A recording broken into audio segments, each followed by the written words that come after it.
En nuestro país, a pesar de contar con problemáticas más grandes, la indigencia en las principales ciudades, además del acoso sexual, tema que en los últimos años se ha incrementado, son situaciones que se ven con mucha frecuencia, y al ser fenómenos tan poco estudiados, es difícil conocer sus orígenes y por ende las posibles soluciones que se podrían llevar a cabo. En este reportaje trataremos las dos problemáticas anteriormente mencionadas, enfocándonos en el centro del país como Bogotá y sus alrededores.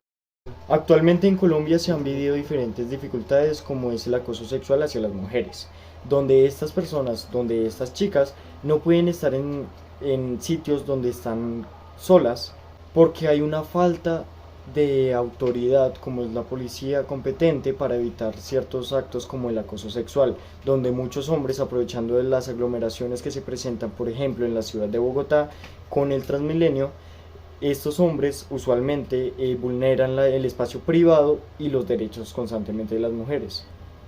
Muchos nos preguntamos cómo podemos evitar estos tipos de actos y cómo se originan, ya que no son casos aislados y constantemente se van presentando y más noticias van presentando y lo estamos muy normalizando. Solo en lo que va en el año 2022, más de 15.000 menores de edad han sido víctimas de un acoso sexual en el país. Solo en Bogotá se han presentado 5.600 casos de delitos sexuales, lo que implica un incremento del 21.7% desde el año 2021. Para profundizar en el tema decidimos entrevistar a una psicóloga llamada Karen Tique, la cual nos ayudará a definir y a entender un poco más esta situación. Buenas tardes, el día de hoy estamos con una profesional, Karen Ticker, y le vamos a hacer unas preguntas relacionadas con el abuso sexual. Muchas gracias por la invitación a este espacio. Primero, ¿cómo tratar el abuso en edades comprendidas de los 10 a los 17 años desde la psicología? Bueno, inicialmente es importante abordar lo que es en sí mismo el abuso, entendiéndolo como esa afectación que se le genera a un tercero, bien sea con intención o sin ella, porque también se puede generar de esa forma, pero es importante entender que hay determinados tipos. Entonces me gustaría puntualizar dentro de la pregunta que me haces, ¿a qué tipo de abuso te estarías refiriendo? Pues nos referimos al abuso sexual y al abuso sexual es que lleva como al abuso psicológico. Ok, que involucra el abuso psicológico. Listo. Entonces, mira, el abuso, como decía inicialmente, tiene que ver con la afectación a un tercero en su integridad, tanto física como moral. Es decir, que termina afectando la dignidad de un hombre. Y evidentemente, cuando hablamos de un contexto sexual, implica la intimidación y esa afectación directamente. ¿Listo? ¿Qué pasa? Que al ocurrir en dos contextos, los separas por la parte física y por la parte psicológica, hay dos impactos que aunque en el camino, digamos, la persona lo va asimilando de una manera más traumática, inicialmente se ve mucho más marcada la afectación física, que es en el primer momento la que más se ve afectada. Ya con el tiempo, la psicológica también un poco más. ¿Qué puede motivar a una persona a pasar a otra? Bueno, mira, esta pregunta es muy profunda porque cuando hablamos de motivación, en psicología también reconocemos mucho la individualidad del otro. Eso quiere decir que la motivación de una otra persona puede variar. Pero, digamos que si hablamos de una regla o de cosas comunes que encontramos, podemos identificar que el agresor muy probablemente pasó por algunas situaciones que involucran directamente la violencia física.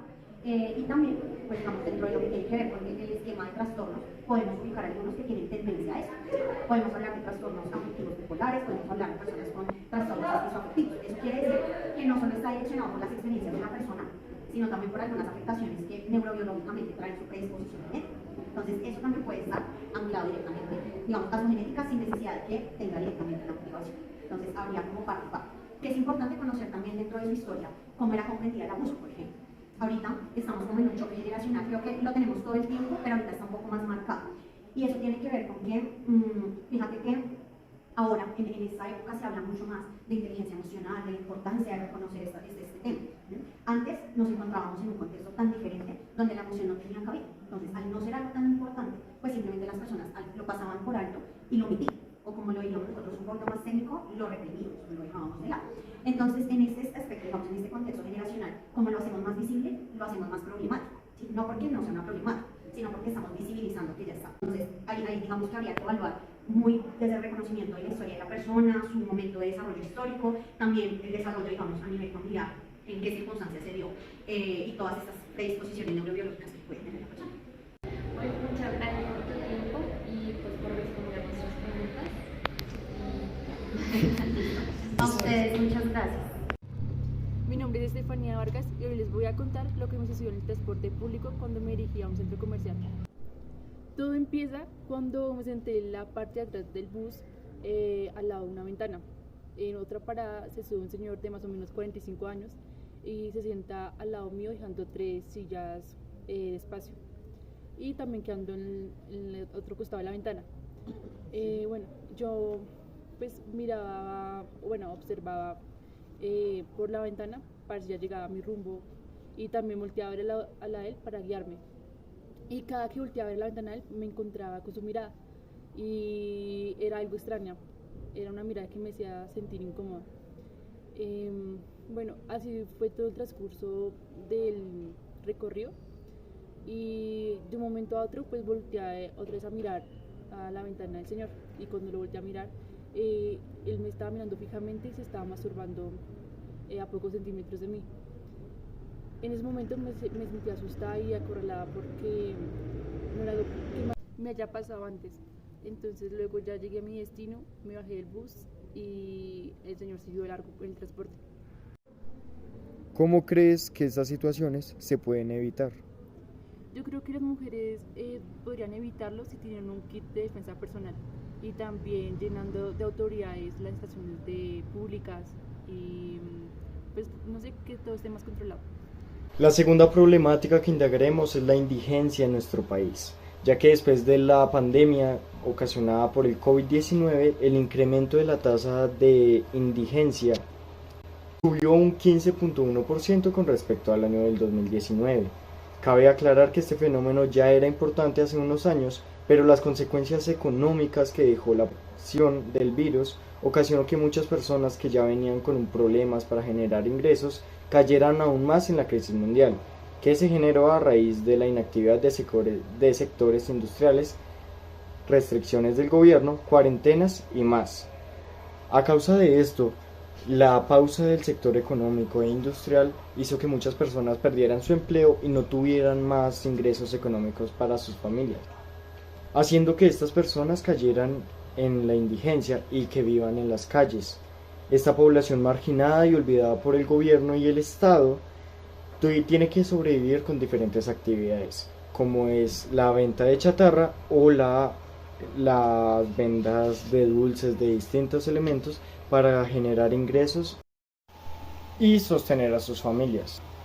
Además, indagando sobre las razones por las cuales estas personas viven en la calle, la revista Portafolio nos proporciona los siguientes datos. Abro comillas. Los entrevistados destacaron como principalmente el consumo de sustancias psicoactivas con un 33.5%, después conflictos o dificultades familiares con un 25.7%, luego dificultades económicas con 15.4%, por gusto personal 7.8% y falta de trabajo 7%. Sin duda alguna, habilitar las calles es una situación de vulnerabilidad, y más en un país como el de nosotros, donde la inseguridad y la injusticia se hace más grande y genera menos oportunidades para las demás personas para salir de estas diferentes situaciones.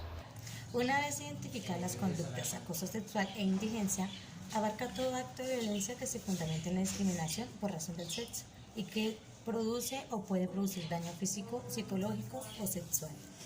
El acoso sexual es una forma de discriminación por razón del género, tanto desde una perspectiva legal como en su concepto, si bien los hombres pueden ser también objeto de acoso sexual. La realidad es que la mayoría de víctimas son mujeres. El problema guarda relación con los roles atribuidos a los hombres y a las mujeres en la vida social y económica, que a su vez, directa o indirectamente, afecta la situación de las mujeres. Por otro lado, la indigencia es aquella situación en la que se encuentra una persona o grupo de personas que no pueden satisfacer sus necesidades básicas, es decir, que se ubican por debajo de la línea de pobreza.